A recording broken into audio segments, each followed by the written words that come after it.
The basis for the whole of Freemasonry is to be found in the temple legend concerning Hiram Abiff, or Adon Hiram, about whom I have already spoken in connection with the Rosicrucian order. Everything to do with what is called the secret of Freemasonry and its tendency is expressed in this temple legend. We are led to a kind of genesis or theory of evolution of the human race. Let us therefore recall to mind the essentials of this temple legend.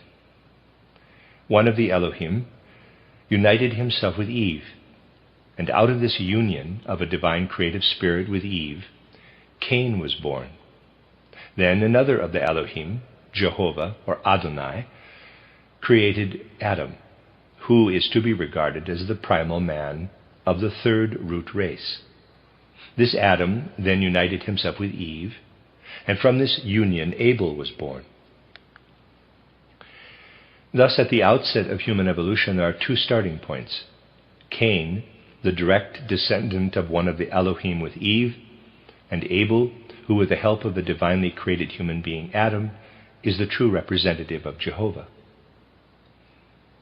The whole conception underlying the creation story, according to the temple legend, is based upon the fact that there is a kind of enmity between Jehovah and everything that is derived from the other Elohim and their descendants, the, quote, sons of fire, close quote.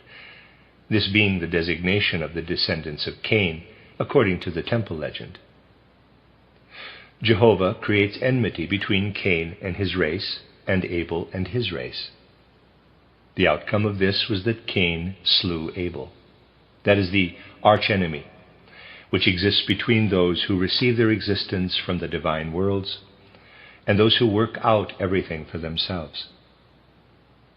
The fact that Abel makes the sacrifice of an animal to Jehovah, while Cain brings the fruits of the earth, is an illustration, which the Bible gives too, of this contrast between the race of Cain and the race of Abel. Cain has to wrest from the earth with hard labor the fruits which are necessary for the sustenance of mankind. Abel takes what is already living, what has been prepared for his livelihood. The race of Cain creates, as it were, the living out of the lifeless. Abel takes up what is already alive, what is already imbued with the breath of life. Abel's sacrifice is pleasing to God, but Cain's is not. Thus we find two kinds of human being characterized in Cain and Abel. The one consists of those who accept what God has prepared for them. The others, the free humanity, are those who till the soil and labor to win living products out of what is lifeless. Those who regard themselves as sons of Cain are they who understand the temple legend and wish to live by it. Out of the race of Cain spring all those who are the creators of the arts and sciences of mankind. Tubal-Cain, who is the first true architect and the god of smithies and working tools, and also Hiram Abiff, or Adon Hiram, who is the hero of the temple legend. This Hiram is sent for by King Solomon, famous for his wisdom, who belongs to the race of Abel, those who receive their wisdom from God. Thus this contrast appears once more at the court of Solomon.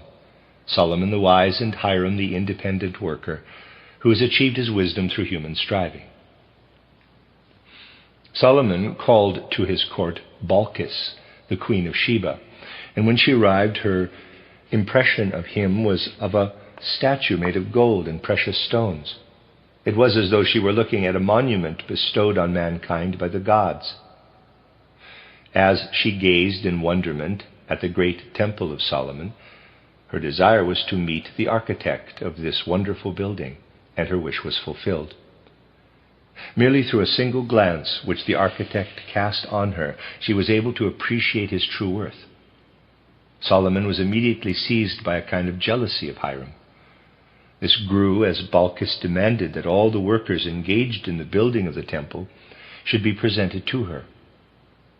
Solomon declared that this was impossible, but Hiram conceded to her wishes. He climbed onto a slight eminence, made the mystical sign of the Tau, and behold, all the workers streamed toward him. The will of the queen had been fulfilled.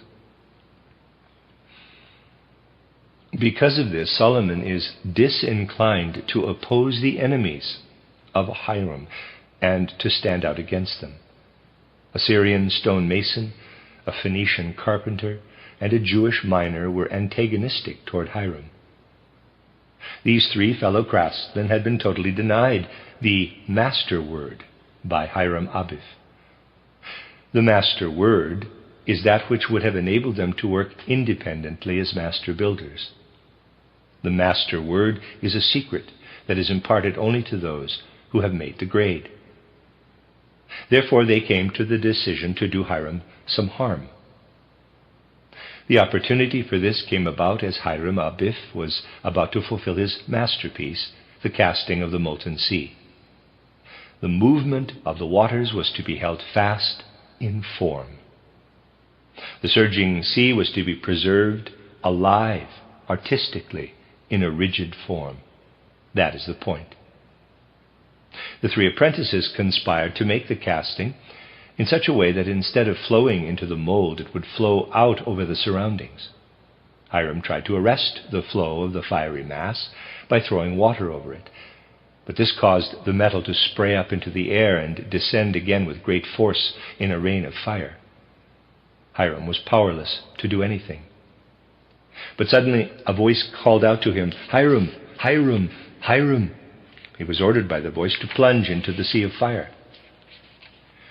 This he did, and he sank down ever deeper until he reached the center of the earth, where fire has its origin. There he met two figures, his ancestor Tubal-Cain and Cain himself. Cain was irradiated with the brightness of Lucifer, the angel of light. Then Tubal-Cain gave Hiram his hammer, which had the magical property of restoring all things to their proper order. And he said to him, quote, "You will beget a son who will gather about him a race of wise folk, and you will be the progenitor of those who have been born out of fire, which brings wisdom and makes man thoughtful." Close quote. The molten sea was now restored by means of the hammer. Hiram and Queen Balkis then met again outside the city. She became his wife, but Hiram was unable to avert the jealousy of Solomon and the revenge of the three fellow craftsmen. He was slain by them. The only thing he was able to save was the triangle with the master word engraved upon it, which he threw into a deep well. Then Hiram was buried, and a branch of acacia was planted on his grave. The acacia branch betrayed the whereabouts of the grave to Solomon, and the triangle was also discovered. It was sealed up and buried in a place known to only a few people, 27 in all. It was agreed that the new master word should be the word first uttered after the finding of the corpse. It is the word which is used by the Freemasons. The Freemasons trace back their origin with some justification to the temple legend and to the old days in which the temple was built by Solomon as a lasting memorial to the secret of the fifth root race.